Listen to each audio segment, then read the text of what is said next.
lebih jelas ya. Jadi ini adalah tugas untuk mereview artikel.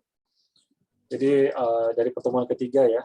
Jadi tugas ini adalah mengharapkan si mahasiswa ya, Anda sebagai mahasiswa yang di metodologi penelitian, di samping nanti Anda memahami metode, juga untuk melihat kembali bagaimana orang-orang itu melakukan penelitian.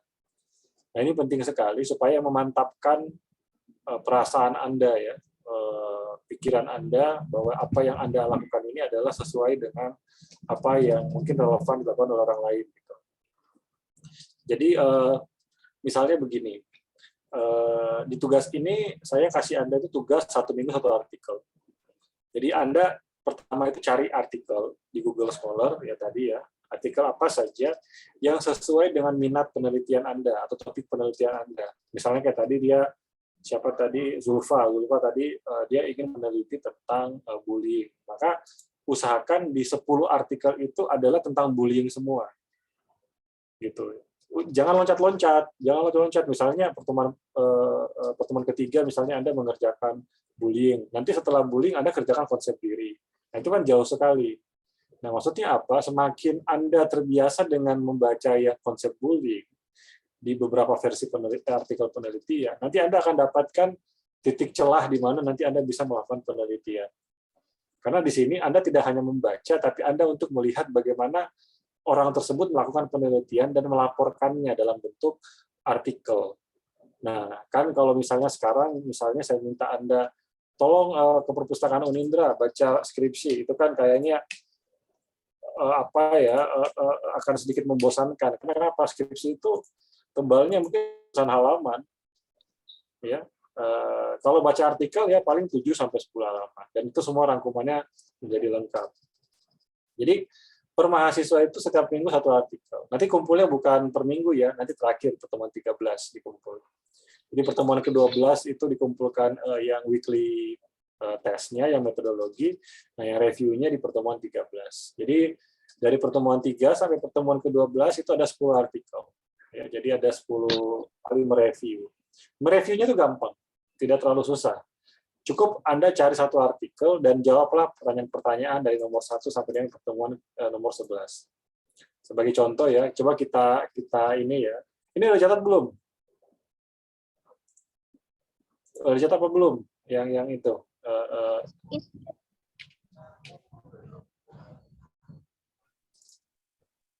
Dicatat dulu atau di screenshot juga boleh. Sudah di screenshot, Bapak. Sudah screenshot, Pak. Ya, baik. Nah, sekarang saya kasih contoh ya. Coba kita jemput dulu artikel dulu di sini. Oke, saya minta misalnya Dinda topiknya apa yang menarik menurut Dinda? Saya lagi tertarik sama skizofrenia, Pak. Apa? Skizofrenia. Skizofrenia.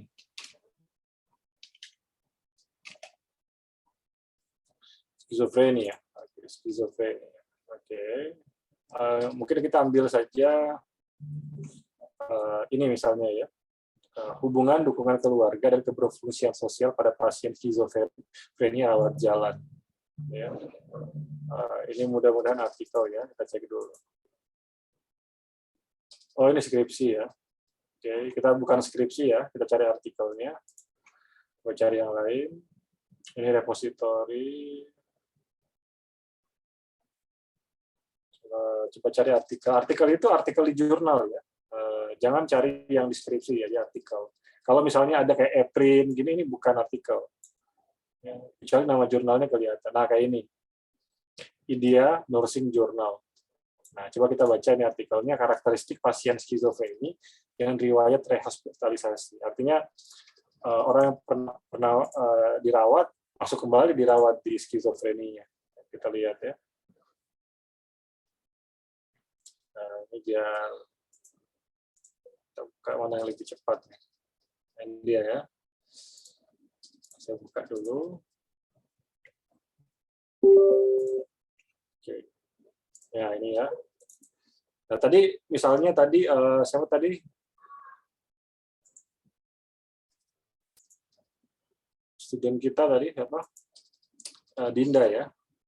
Dinda itu kan mahasiswa BK ya, tapi kalau tertarik sama skizofreni harus hati-hati karena skizofreni itu konsep psikiatri ya. Jadi kebanyakan itu yang meneliti orang-orang keperawatan, medicine, medical gitu ya, psikiater, psikolog juga iya. Tapi kalau konseling Anda ingin masuk ke ranah ini, Anda perlu baca beberapa artikel. Nah, ini contohnya misalnya ini, artikel karakteristik pasien skizofrenia dengan riwayat rehospitalisasi. Nah, di sini dari sini ini kita bisa belajar bagaimana sih sebenarnya penelitian tentang skizofrenia itu. Nah, untuk bisa menjawab itu, maka cek dulu tuh proses review artikelnya. Yang pertama apa yang ditanyakan? Topik atau judul penelitiannya. Di sini topik atau judul penelitiannya apa? Jelas ya, karakteristik pasien skizofreni dengan riwayat rehospitalisasi. Udah selesai nomor 1. Yang kedua, diterbitkan di mana? Diterbitkan di mana? Di mana diterbitkan? Banda Aceh. Kalau mencari diterbitkan itu ditanyakan jurnalnya namanya apa. Nah, diterbitkan di IDEA Nursing Journal, volume nomor 7, nomor 2, volume 7, nomor 2 tahun 2016. Penelitian ini 2016. Berapa tahun dari sekarang? 6 tahun. 6 tahun. Jadi 6 tahun yang lalu, ketika Dinda memikirkan skizofreni, maka orang di 6 tahun yang lalu dia udah berpikir yang sama dengan Dinda. Apa yang membedakan dengan Dinda? Nah, dia sudah kasih tahu bahwa dia itu meneliti karakteristik pasien dengan riwayat rehospitalisasi. Kalau re artinya masuk kembali. Hospital rumah sakit ya. Berarti pasien ini dari judulnya aja udah kelihatan nih, bahwa si pasien ini dia ingin menggambarkan bagaimana sih karakteristik ciri-ciri pasien skizofreni yang punya riwayat pernah masuk kembali di rumah sakit. Artinya dia pernah dirawat di rumah sakit, terus keluar, terus masuk lagi. Itu ya, rehospitalisasi namanya. Oke, kemudian yang ketiga apa yang disebut? Apa yang ditanyakan? Siapa yang meneliti? Yang meneliti siapa? Nah, jelas namanya ya, Sri Novitayani. Ya. Dia bagian keperawatan jiwa, Fakultas Keperawatan Universitas Syah Kuala Banda Aceh. Dia orang Aceh. Tahun 2016 dia udah meneliti ini. Kemudian yang ketiga adalah, yang keempat adalah latar belakang riset atau penelitiannya. Apa sih yang mendorong si Sri ini melakukan penelitian ini? Jadi pertanyaannya kurang lebih seperti itu yang nomor 4. Apa yang mendorong si Sri ini melakukan penelitian ini? Nah, ini mudah sekali dicari jawabannya. Jawabannya nggak kemana-mana, cari di bagian pendahuluan. Latar belakang penelitiannya. Di sini dia paparkan begitu panjang narasi, dia menarasikan semua hal-hal yang menarik perhatian dia untuk melakukan penelitian ini. Nah, ini kan benar kan? Rehospitalisasi adalah dirawat inap kembali pasien ke rumah sakit. Nah, dia pernah masuk, terus dia keluar, masuk lagi dirawat. Nah, itu dia udah jelasin semua tuh. Ya. Nah, ini sampai di sini. Nah, sampai di sini nih. Nah, ini dari sini ya, sampai sini ini adalah latar belakang. Coba cari dan pelajari apakah di dalam hal-hal di sini ada hal-hal yang melatar belakangi si peneliti, si Sri ini untuk melakukan penelitian. Temukan di situ dan tuliskan di dalam review Anda, ulasan Anda mengulas. Ya, mengulas itu kayak memberikan komentar ya. Ibarat kalau misalnya di sini siapa teman Anda misalnya Kuvita lagi masak pisang goreng keju misalnya, terus dikasih coba sama Dinda, tolong kamu coba deh ini pisang goreng keju saya. Nanti Dinda tuh nge-review, yang komentar kan, oh ini misalnya coklatnya kebanyakan gitu kan. Sama sih seperti itu modelnya, ya mirip-mirip begitu ya, tapi konsepnya beda. Kita nge-reviewnya itu memberikan ulasan terhadap ini. Jadi di sini Anda diminta kritis. Tidak semua yang Anda baca itu adalah memenuhi informasi yang Anda butuhkan. Kalau misalnya informasi di artikel ini nggak lengkap, udah tinggalkan artikelnya, cari artikel yang lain. Jangan diteruskan. Karena artikel yang bagus, itu dia bisa muncul semuanya. Yang sebelah sini dia katakan di dalam artikelnya. Ya, jadi jangan misalnya tiba-tiba kerja nomor 1 dijawab ada, nomor 2 ada, nomor 3 ada, nomor 4 nggak kelihatan. Nggak ada kelihatan latar belakang risetnya. Artinya nggak kerasa, nggak kental informasinya. Udah ganti aja artikelnya. Nggak apa-apa. Daripada nanti laporannya jelek, ulasannya jelek, ya cari artikel yang lain. Kan banyak artikel yang lain. Bisa diganti gitu. Setelah latar belakang, apa yang diminta lagi, yaitu sisi yang menarik dan signifikan. Ada nggak yang menarik? Nah, yang menarik ini adalah seperti halnya ketika kita melakukan penelitian, banyak hal yang menarik, tapi apa yang paling menarik dari penelitian ini? Pastinya itu diceritakan oleh si penulis di sini, si peneliti, si Sri Novitayani ini. Apa yang paling menarik yang mendorong dia melakukan ini? Nah, sekarang coba lihat, rehospitalisasi pada pasien skizofrenia dapat terjadi karena pasien tidak patuh obat. Ya, ini menarik ini. Jadi orang-orang yang masuk rehospitalisasi itu, salah satu contohnya itu adalah dia nggak patuh obat. Artinya ketika diberikan resep, minumnya misalnya 3 kali sehari, dia minum cuma sekali. Akhirnya apa? Ya, gejala menjadi semakin parah, susah sembuhnya, sehingga dia masuk rumah sakit kembali. Makanya dia di sini kelihatan ini banyak. Ya. Nah, pasien yang patuh obat sebagian mengalami rehospitalisasi 2 kali lebih banyak, ya, dibandingkan yang patuh obat pasien yang tidak patuh obat. Nah, 3 kali. Artinya bisa masuk rumah sakit tapi lebih banyak. Ya. Nah, sekarang coba lihat di sini. Ini istilah-istilah yang mungkin menurut Dinda itu akan aneh.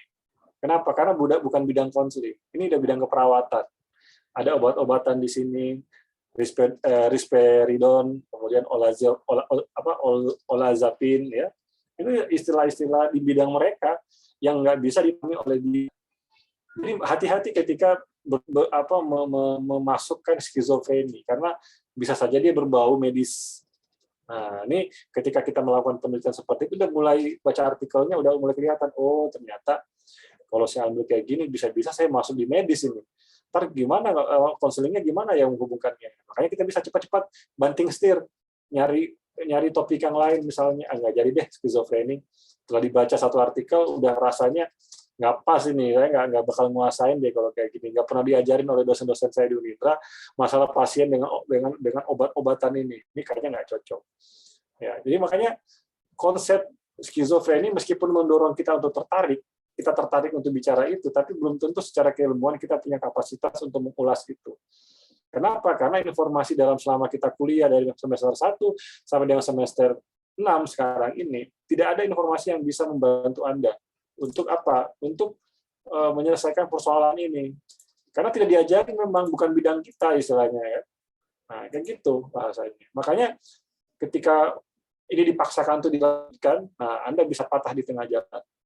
Patah jadi 2, kan, broken heart Anda. Patah hati nanti Anda kalau misalnya ini Anda paksakan, dan kemudian itu nanti menjadi bumerang sendiri bagi Anda. Nah, ini pertimbangannya. Selanjutnya adalah, ada nggak kebaharuan penelitiannya? Kebaharuan itu artinya, ada nggak yang baru dari penelitian ini? Maksudnya, setiap penelitian itu bisa saja si Sri Novitayani ini membahas skizofrenia. Tapi orang lain juga membahas skizofrenia. Apa bedanya dengan yang lain? Itu yang dimaksud dengan kebaharuan. Kalau misalnya Dinda memaksakan diri dengan skizofrenia ini, apa yang membedakan penelitiannya si Dinda dengan penelitian skizofrenia yang sudah dilakukan? Nah, tentunya di sini kan kita akan membandingkan apa yang dilakukan oleh Sri Novitayani ini dengan yang lain. Selanjutnya adalah masalah yang ingin dijawab peneliti. Apa masalahnya? Masalahnya itu biasanya ditemukan di mana? Nah, biasanya ditemukan terakhir. Nah, ternyata masalahnya apa? Nah, dia bilang, jarang ditemukan pembahasan tentang karakteristik dari pasien skizofreni yang mengalami rehospitalisasi di Provinsi Aceh. Jadi dia udah bilang bahwa orang banyak masuk rumah sakit itu banyak. Artinya ketika dirawat, keluar, masuk lagi banyak. Tapi di Aceh, itu jarang dibahas. Dia bilang, penelitian ini membahas tentang karakteristik pasien skizofreni yang memiliki riwayat rehospitalisasi di poliklinik rumah sakit jiwa. Nah, kalau lihat angka-angka seperti ini, sudah pasti penelitiannya penelitian deskriptif survei. Nah, berarti cocok kalau kita gunakan survei deskriptif. Ya kan? Berarti dia metodologinya kuantitatif. Jadi penelitian model seperti ini bisa kita gunakan penelitian kuantitatif, survei deskriptif. Gimana cara mendisplay datanya ya kayak gini. Ya, namanya survei ya. Nah, tapi ini rasanya kental sekali medis keperawatannya ya. Cocoknya tuh Dinda nggak cocok di sini Dinda sebenarnya kalau Dinda misalnya ingin meneliti ini, cocoknya Dinda tuh masuk ke jurusan BK. Dan jurusan apa? Jurusan perawatan. Harusnya masuk perawat, jadi perawat kalau tertarik dengan model skizofreni. Kemudian apa metodenya? Tadi metode kuantitatif. Desain penelitiannya apa? Ya, tadi survei ya. Kemudian sampai dengan masalah yang dulu diselesaikan. Ada nggak keterbatasannya? Nah, harusnya itu ada semua ketika kita baca. Ini kalau kita baca ini nanti waktunya bakal habis. Nggak kesampaian nanti ya. Baik. Sampai di sini ada lagi yang mau ditanyakan? Silakan. Bapak, maaf saya mau nanya. Silakan. Pertemuan ketiga sampai pertemuan ke-12 berarti artikel 10 ya Pak ya? Ya. Itu nanti dijadikan satu PDF. Iya, satu PDF aja. Nah itu dalam 10 artikel itu harus judul yang bersama, maksudnya yang sama atau enggak Pak? Atau beda-beda kayak misalnya harus satu circle gitu Pak? Bukan judul ya, tapi topiknya yang sama. Ya, topiknya sama. Jangan loncat-loncat topiknya. Usahakan fokus gitu. Kalau misalnya bicara tentang bullying, maka semuanya artikelnya tentang bullying. Jangan lupa ketika mengumpulkan tugasnya artikelnya diikutkan ya. Jadi jangan ngumpulin tugasnya doang, ya, tapi artikel aslinya itu dikumpulkan. Jadi kalau saya hitung 10 itu, katakanlah satu artikel, coba kita hitung ya. Coba kita hitung. Ini artikelnya berapa lembar nih? Ada 7 lembar ya. 7 lembar. Tambah ulasan Anda itu mungkin 3 lembar. Jadi satu tugas itu 10 lembar. Kalau 10 kali 10 berarti 100 lembar lah, 100-an lembar lah mungkin ya. Karena setiap artikel itu bisa macam-macam, ada yang 7, ada yang 10, ada yang 11. Nah, yang artikel aslinya itu dilampirkan. Biar kita tahu mana Anda mereview artikel yang mana. Jadi digabung. Ya, diurutkan itu dari pertemuan pertama sampai dengan pertemuan terakhir. PDF-nya. Jadi artikelnya dulu, ulasannya, artikel, ulasan, artikel, ulasan, artikel, ulasan, sampai dengan semuanya quorum 10. Ya, seperti itu. Dijadikan satu, nanti dikumpul di pertemuan ke-13. Gimana yang bertanya, jelas? Iya, jelas Pak. Ulasannya yang tadi itu ya Pak ya, pertanyaan-pertanyaannya Pak? Betul. Itu cermin bagi Anda. Ya, itu dia punya acuan. Kita berarti harus, ini kan di situ kan ada keterangan ini Pak, menggunakan metodenya. Kita harus menggunakan kuantitatif kan Pak? Ya, cari artikel yang menggunakan kuantitatif. Kalau dapat yang kualitatif, buang aja artikelnya. Berarti nggak pas dengan yang kita tuju gitu. Jadi dari segi metode yang digunakan di artikelnya harus kuantitatif. Ya kalau misalnya ada terlanjur baca, jadi sebelum dia mereview baca dulu. Jangan langsung dikerjakan, baca dulu dari awal sampai akhir. Kalau yakin ini metodenya disebutkan kuantitatif, maka baru kerjakan. Tapi kalau misalnya tiba-tiba Anda baca skizofreni, tapi dia pakai kualitatif, berarti nggak cocok. Jadi meskipun topiknya sama, tapi karena dia penelitiannya kualitatif, ya udah di drop aja artikelnya, nggak usah diikutkan. Cari artikel yang lain, kan banyak artikel yang lain. Nah kalau misalnya dari pertanyaan yang tadi itu di artikel kita nggak nemuin Pak, itu bisa pakai bahasa sendiri Pak? Bisa, langsung diganti artikelnya, karena berarti artikelnya nggak bagus. Artikel yang bagus itu minimal 11 itu kejawab. Sebenarnya ada 20 poin, tapi saya sudah reduksi sampai dengan 11 saja. Berarti kalau menggunakan pakai bahasa sendiri nggak bisa, harus dalam artikel itu Pak? Maksudnya? Iya kan yang tadi itu kalau misalnya di artikel nggak ada keterangan yang tadi jawaban pertanyaan 11 ini Pak. Nah kita misalnya mau pakai kata-kata sendiri Pak, jadi kita pakai bahasa sendiri. Sepanjang mungkin ya memang ada beberapa informasi yang tidak dituliskan secara lugas ya di dalam artikel, tapi kita bisa nangkap pesannya secara eksplisit ya. Bisa kita tuliskan sepanjang kita yakin bahwa itu adalah informasi yang benar.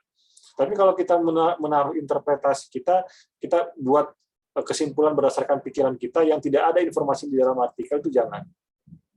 Ya, kalau Anda ragu-ragu, mending Anda drop artikelnya. Karena jangan sampai nanti Anda salah paham memaknai. Karena itu bahasa tulis, bukan bahasa lisan.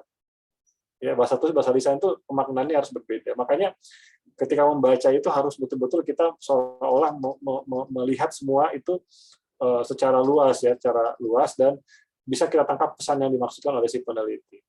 Jadi kapan harus mengganti artikel? Yang pertama, kalau metodologinya itu kualitatif, bukan kuantitatif, drop. Yang kedua, ya ada satu pertanyaan saja yang tidak bisa didapatkan jawabannya di dalam artikel, langsung drop. Ya, nggak usah lagi cerita yang lain. Yang ketiga, kalau bukan topik penelitian kita, artinya dia harus seragam, dia harus topiknya satu. Misalnya dia bicara tadi misalnya bullying hari ini, misalnya bullying di SMP. Nanti artikel kedua dia cari, oh ternyata bullying di SMA. Nanti dia cari lagi bullying di mana, di kantor misalnya. Jadi bullying itu menjadi benang merah topik penelitian yang akan memperdalam ilmu Anda, keyakinan Anda untuk jalan dengan penelitian ini. Ya, kan gitu istilahnya. Ya, jadi kayak tadi misalnya Dinda mau penelitian skizofrenia. Sama lah kayak misalnya Dinda itu ingin menikah dengan skizofreni, kurang lebih seperti itu. Kenapa kamu ingin sama dia gitu ya? Karena dia baik gini. Tapi kita tidak pernah mengetahui sedalam itu skizofrenia. Ternyata setelah kita tahu, wah ternyata berat ini, pakai obat-obatan gitu kan, saya bisa lama selesai saya kuliah gitu kan, ya udah cari yang lain misalnya. Ya nggak apa-apa, mumpung Anda belum mengajukan judul Anda, belum ada buat proposal. Makanya tadi saya bilang dari awal, studi literatur itu penting sekali. Tidak ada orang itu masuk ke dalam area penelitian tanpa melakukan studi literatur. Ya, itu yang paling penting sebenarnya. Oke, ada yang lain lagi? Silakan, jelas ya bertanya ya. Jelas, Pak. Terima kasih.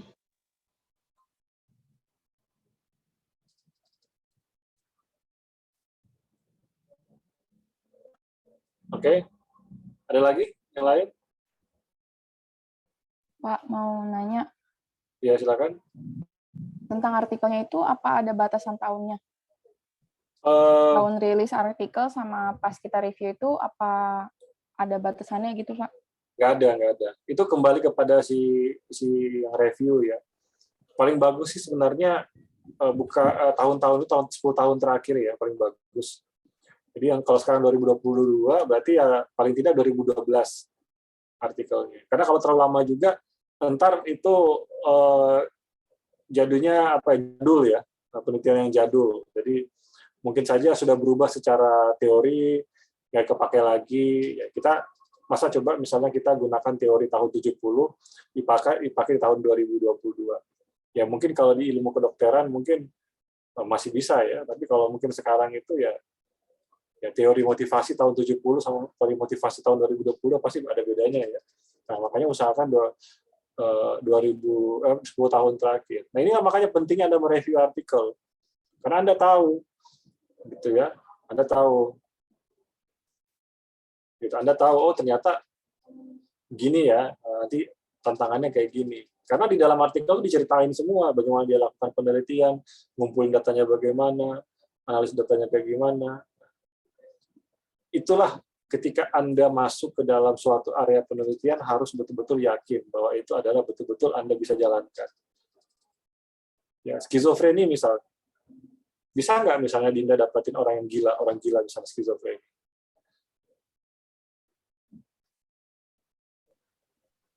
Sebenarnya saya tertarik itu karena anak bos saya didiagnosa skizofrenia, Pak.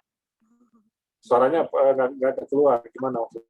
Iya, jadi Pak, saya tertariknya itu karena anaknya bos saya itu didiagnosa skizofrenia, Pak. Jadi saya pengen tahu aja gitu, Pak. Ya, berarti kan buat satu orang kan? Iya, bos saya. Buat satu orang itu belum tentu mau anak orangnya minta diteliti. Jadi dalam penelitian itu kita nggak bisa ngambil data kalau orangnya nggak setuju. Ya itu harus ada izinnya. Sama seperti kayak orang operasi, tindakan medis itu nggak bisa. Dokter itu tindakan medis kalau nggak ada izin dari keluarga. Sekarang coba bayangkan kalau misalnya Anda meneliti, Anda udah yakin dengan skizofreni, atau katakan Anda memaksakan diri, Anda yakin bahwa Anda bisa dapatkan pasien skizofreni. Dapat sih dapat, tapi diizinkan apa enggak itu nggak tahu. Nah, Coba bayangkan misalnya Anda kejar-kejar pasien skizofrenia 6 bulan. Anda masih meneliti, teman-teman Anda udah wisuda. Nah, kenapa? Karena setiap penelitian itu berbeda jalannya. Jadi nasib kita itu beda-beda. Yang tentukan nasib kita itu adalah skripsi kita, topik kita. Topik inilah yang akan membawa kita wisuda atau enggak. Saya yakin semuanya pasti wisuda, tapi ada yang lama, ada yang enggak. Itu aja sih sebenarnya. Ya, mungkin Kuvita udah dapat kerjaan ya, sudah 5 tahun kerja, kamu baru mau selesai kuliah gitu kan. Padahal itu hanya masalah skripsi tok gitu kan. Padahal sebenarnya kan kesalahannya di mana? Kesalahan dalam memilih topik penelitian. Ya, jadi jangan berpikir skizofrenia memang seksi sih. Skizofrenia itu memang seksi, tapi ya respondennya gimana? Sampel orangnya itu gimana? Bisa dapat nggak orangnya? Sama seperti sekarang gini, lebih mudah dapetin sampel orang yang kecanduan rokok sama orang skizofrenia, mana lebih mudah? Kecanduan rokok. Nah, situ sudah mulai ada gambaran tuh. Kalau saya meneliti kecanduan rokok, ntar kalau orang-orangnya yang mana ya? Jadi mulai begitu kepikiran kita, gitu kan? Oh iya, saya lebih mudah dapatin orang kecanduan rokok. Artinya apa? Di sekeliling kita itu ada orang-orang yang seperti itu. Sehingga kalau kita ngumpulin data, itu mudah kita ngumpulin datanya. Tapi semakin rumit metodologi, semakin rumit ukuran sampelnya, maka orangnya itu makin terbatas.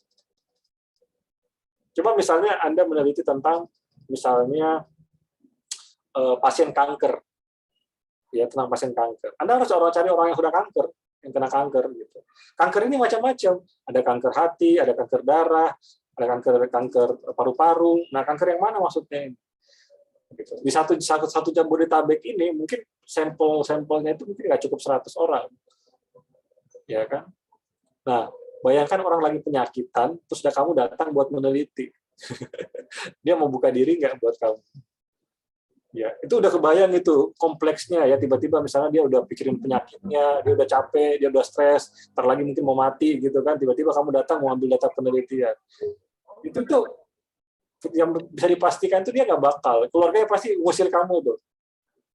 Kamu siapa? Keluar dari ruangan ini gitu. Beraninya kamu mengganggu keluarga saya misalnya. Itu adalah situasi paling menyakitkan ketika melakukan penelitian. Tapi kalau di bidang yang lain, kayak kedokteran, itu mereka harus melakukan itu. Itu adalah resiko dalam penelitian.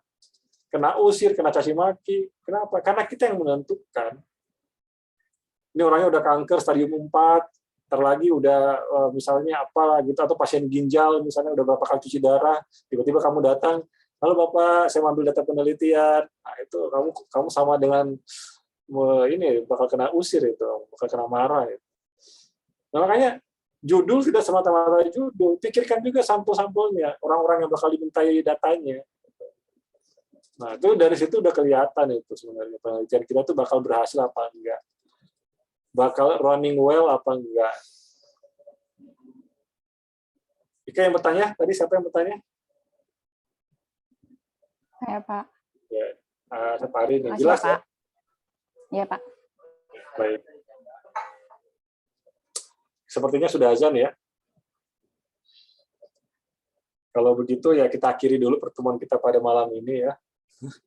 Nanti kalau yang mau bertanya ditahan dulu tanya pertanyaannya ya. Jadi Anda sudah dapat gambarannya tugas itu. Jadi 2 tugas ini akan melatih diri Anda sebelum memasuki tugas yang lebih besar. Topik penelitian itu memang gampang-gampang sulit, tapi kalau mau ditekuni ya insya Allah bisa dapat. Bisa dapat apa istilahnya feel-nya bisa dapat itu. Artinya yang penting polanya udah ketemu, nah, pasti udah. Ya, nah, seperti itu. Oke ya semuanya ya, terima kasih untuk pertemuan hari ini. Mudah-mudahan tetap semangat, tetap prokes dan lain sebagainya ya. Pokoknya dipikirkan dari sekarang judul skripsinya supaya nanti berjalan dengan lancar nanti insya Allah ke depan. Akhir kata dari saya, alhamdulillahirabbil alamin, kita tutup pertemuan kita pada hari ini. Terima kasih. Assalamualaikum warahmatullahi wabarakatuh. Waalaikumsalam Waalaikumsalam warahmatullahi warahmatullahi wabarakatuh. wabarakatuh. Bapak. Terima kasih, Bapak.